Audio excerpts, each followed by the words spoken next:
Сәлеметсіздер ме? Бүгін біз ақша шақыратын, яғни финансовый кодты есептеп үйренеміз. Ол үшін бізге бір адамның туған күні, айы, жылы қажет. Ол үшін бірінші біз не істейміз? 22 санын бір-біріне қосамыз. 2-ні қосамыз 2-ге. Тең болады 4. Екінші айы 5-ші ай болған соң, бір таңбалы сан болған соң, міндетті түрде бірден өзі түседі. Келесі үшінші 1992-ні бір-біріне қосамыз. 21 саны шығады. Бәрін бір-біріне қосқан кезде 21 саны шығады. 21 саны болмайды. Сондықтан оны бір таңбалы саны болу үшін тағы 21-ді, яғни 2-ні бірге қосамыз. Сонда 3 саны шығады.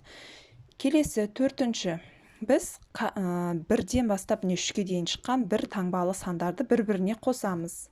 4, 5 және де соңғы 3 шықты. Енді осының барлығын бір-біріне қосамыз. 12 саны шықты. Осы 12-ні бір таңбалы сан болғанша бір-біріне қосамыз.